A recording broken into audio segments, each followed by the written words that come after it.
سلام بر بینندگان عزیز، مجددا در خدمتتون هستم با برنامه دیگری از اقتصاد و هنر.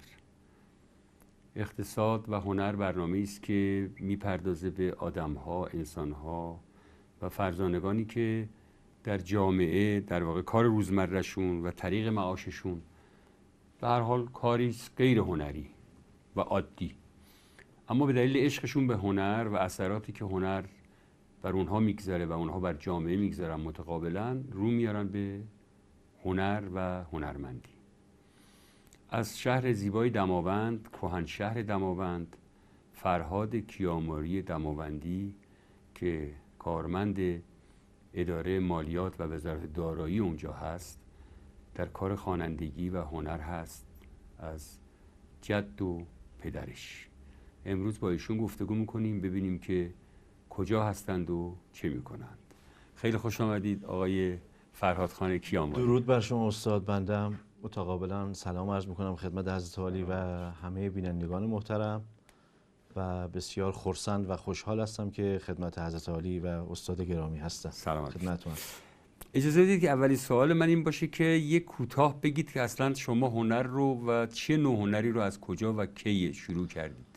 بله، حضورتون که بنده به خاطر اشتغال به مباحث هنری، یعنی پدر و پدر بزرگم، البته موسیقی آیینی، با فضای به اصطلاح خوانندگی آشنا شدم، ولی آشنایی دقیق من با مبحث ردیف و آواز ایرانی از اواخر دهه 60، یعنی سال 67 به این طرف بود که در خدمت بسیاری از اساتید بودم و دوره‌هایی رو گذروندم و در حال حاضر حدود حداقل 15 سال الی 20 ساله که مسئول انجمن موسیقی دماوند هستم و همزمان هم اون کار اداریتون دارید؟ بله، همزمان کار اداریم هم داشته و دارم و اینکه الانم در حال حاضر مدیر مسئول آموزشگاه موسیقی آوای کهن در دماوند هستم. خب واقعا این سه تا کار با هم، یعنی شما هم انجمن موسیقی رو دارید،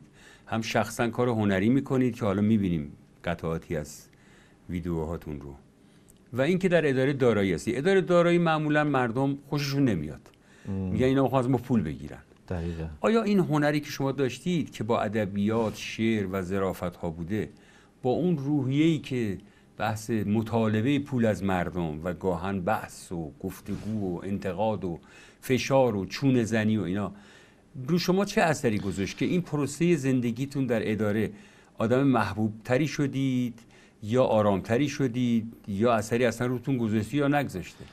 حضورتون که به نظر خودم مهمترین چیزی که باعث شده من این دو موضوع رو توأمان با هم داشته باشم بحث اعتدال. استاد، به هر شکل وادی هنر به انسان این توانایی رو میده که با کن و شخصیت درونی آدم ها بتونه ارتباط برقرار کنه. واقعا من مدیون این وادی و اساتید این هنر هستم که من رو با این هنر والا آشنا کردن و اتفاقا باعث محبوبیت بیشتر من در فضای کاری و اداری و اجتماعی من یعنی شد. آدما که می اومدن خیلی وقتا به طرف شما تمایل داشتن بیشتر باشن تا دیگران. دقیقاً. شاید اغراق نباشه این موضوع که دوستانی که هستن تو منطقه میدونن خیلی از کسانی که هم تو اداره ما و هم سایر سازمان و ادارات مشکلاتی دارن، حالا خیلیاشون ساکن دماوندن، خیلیاشون نیستن، جسارتاً بیشتر سمت من میان، از من مشاوره میخوان. خیلی خوبه. بله. حالا من میخواستم تو این فرصت یه تیکه از کلاستون رو با هنرجویانتون که در واقع دارین با همدیگه کار میکنید رو به بینندگان نشون بدیم که شما در واقع یک کار بازخوانی، کاری از استاد محمد رضا شجریان به نام روز وصل رو دارید. بله، این کار با اساتید آموزشگاه خودم ضبط شده در آموزشگاه خودم. یه تیکه ببینیم و برگردیم. بله. کامم سلخیدم چون زنگشت، کامم سلخیدم چون زنگشت، بانگ نوش شاهواران یا با یا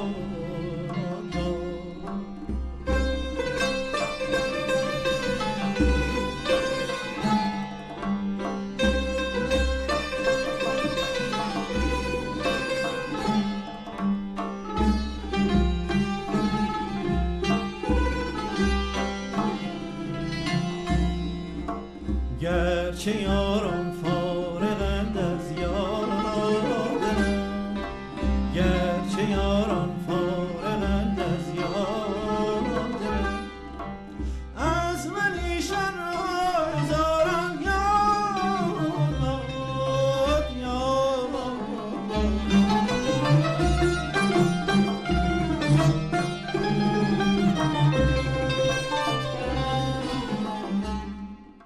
خب جناب آقای کیاماری خیلی خوب، دستون درد نکنه. بنابراین شما الان یه آدم سه‌وجهی هستید. بله. یعنی یکی کارمندید که هنوز بازنشسته نشدید. بله. یکی رئیس انجمن هستید. بله. یکی هم آموزشگاه دارید. بله. ضمن اینکه شما مثل که تو همین همه کار یه سری آموزشگاه هم راه اندازی کردید، کمک کردید، حمایت کردید. بله. میخوام ببینم که اگر شما حالا فکر کنید که تا الان ایثار کردید و هم به در واقع ادارتون خدمت کردید هم به هنر، اگه ما بخوایم که شما روی بازنشستگی میریم بیشتر به هنر بپردازید، چی کار میخواید بکنید؟ میخواید که خوانندگی کنید، استادی کنید، آموزشگاه داری کنید؟ ببینید قاعدتاً مثل هر انسانی من هم پناه خواهم آورد به وادی هنر که تا الان هم همینطور بوده.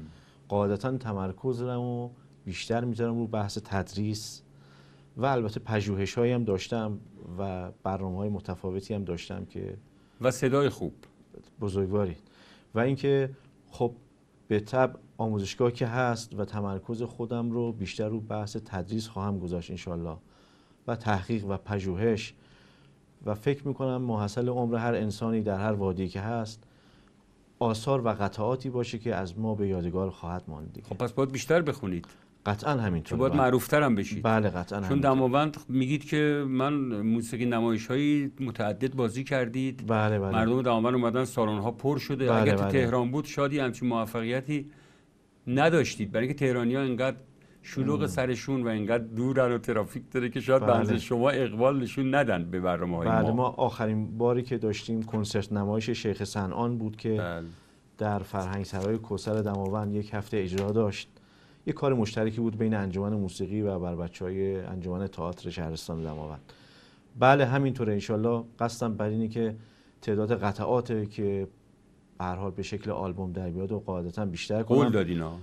حتما همینطوره. حالا ما یکی از کاراتون رو می‌خوایم پخش کنیم، یه تیکشو به نام فراق بهار بله. که آقای محمد زمان اسماعیلی ساختن و شعر از اسماعیل فرزانه عزیز که خود من یکی از کاراشو خوندم به نام رهایی. بله. لطف کنید که خودتون اگر نقطه نظری راجع به این قطعه دارید و آدرسی که مردم میتونن کارهای شما رو کامل ببینن و بشنون بفرمایید که در پایان برنامه ضمن خداحافظی این کارم بشنوید. بله استاد، من حیفم اومد که خدمت دوستان نگم زمان آشنایی من با حضرت عالی برمیگرده به سالهای دیرینه و قبل سال 84 با بزرگداشت جناب دماوندی که حضرت عالی در خانه موسیقی تشریف داشتید.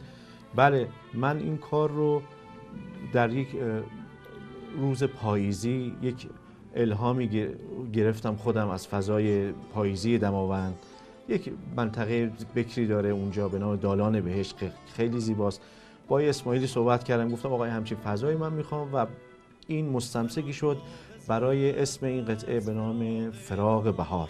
بسیار. و اینکه انشالله با مساعدت به هر حال اساتید با راهنمایی بزرگانی مثل شما بتونم که بیشتر از این در وادی هنر فعالیت خاص و مستمر داشته باشم. آدرستون هم بگید که چجوری مردم کارهای شما رو بشنون. بله من یک آدرس اینستاگرامی دارم به نام فرهاد.دماوند. بسیار. اسمش هم گذاشتم دماوند که دوستان بتونن راحت‌تر پیدا کنن و خدمت خلاصه شما. مشکل مالیاتی هم داشتم بیام پلو شما. حتما من در خدمت هستم. خیلی متشکرم از دوستان.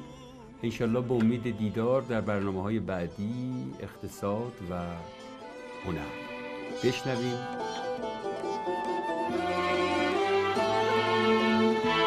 دریغا ز بختم من آن تک درختم که راهی به دریا ندارم، اسیر خزانم که ابر بهاری به حالم نگرید نبارم.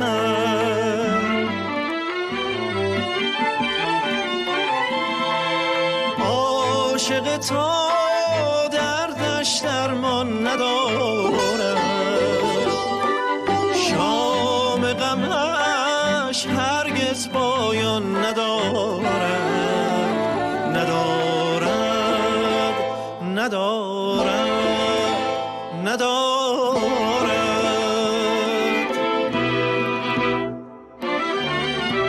بگو بی تو مجنون چه کند، بگو با دل خون چه کند.